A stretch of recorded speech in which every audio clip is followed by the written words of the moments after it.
There's no feeling more intense than starting over. If you deleted your homework the day before it was due, as I have, or if you left your wallet at home and you have to go back after spending an hour in the commute. If you won some money at the casino and then put all your winnings on red but it came up black. If you got your best shirt dry cleaned before a wedding and then immediately dropped food on it. If you won an argument with a friend and then later discovered that they just returned to their original view. Starting over is harder than starting up. If you're not ready for that, like if you've already had a bad day, then what you're about to go through might be too much. Feel free to go away and come back. I'll be here. Alright, thanks for coming with me on this trip. I'll understand if you have to take a break at any point. Just find a safe place to stop and quit the game. And don't worry, I'll save your progress, always, even your mistakes. This game is a homage to a free game that came out in 2002, titled Sexy Hiking. The author of that game was Jazuo, a mysterious Czech designer who was known at the time as the father of B games. And B games are rough assemblages of found objects. Designers slap them together very quickly and freely, and they're often too rough and unfriendly to gain much of a following. They're built more for the joy of building them than as polished products. In a certain way, Sexy Hiking is the perfect embodiment of a B game. It's built almost entirely out of found and recycled parts, and it's one of the most unusual and unfriendly games of its time. In it, your task is simply to drag yourself up a mountain with a hammer. And that act of climbing, in the digital world or in real life, has certain essential properties that give the game its flavor. No amount of forward progress is guaranteed. Some cliffs are too sheer or too slippery. And the player is constantly, unremittingly in danger of falling and losing everything.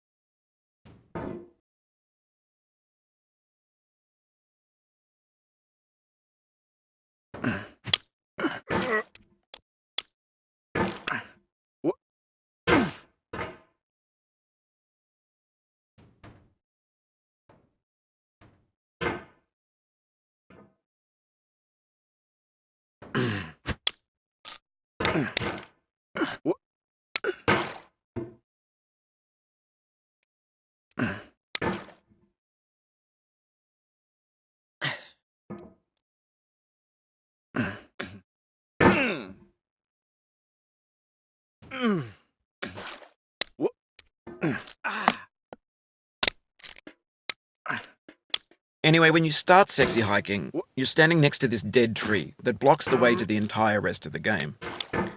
It might take you an hour to get over that tree, and a lot of people never got past it. You prod and you poke at it, exploring the limits of your reach and your strength, trying to find a way up and over.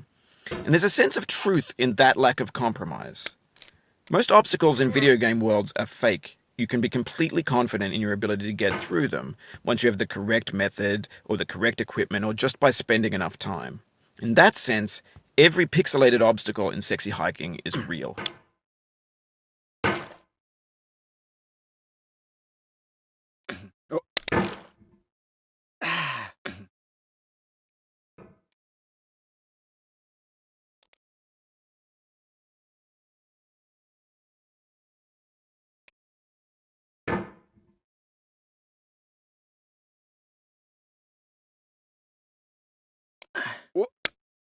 The obstacles in Sexy Hiking are unyielding, and that makes the game uniquely frustrating. But I'm not sure Jazuo intended to make a frustrating game. The frustration is just essential to the act of climbing, and it's authentic to the process of building a game about climbing. A funny thing happened to me as I was building this mountain. I'd have an idea for a new obstacle, and I'd build it, test it, and it would usually turn out to be unreasonably hard. But I couldn't bring myself to make it easier. It already felt like my inability to get past the new obstacle was my fault as a player rather than as a builder. Imaginary mountains build themselves from our efforts to climb them, and it's our repeated attempts to reach the summit that turns those mountains into something real.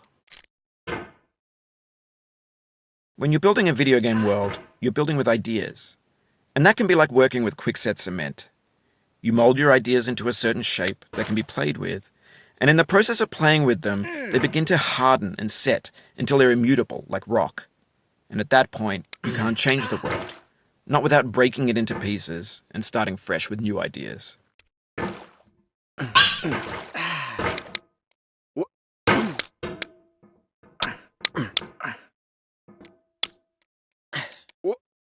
Oh, you just lost a lot of progress.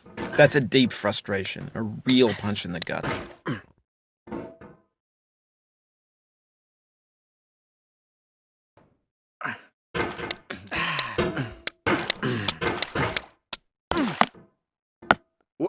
Oof, sorry about that.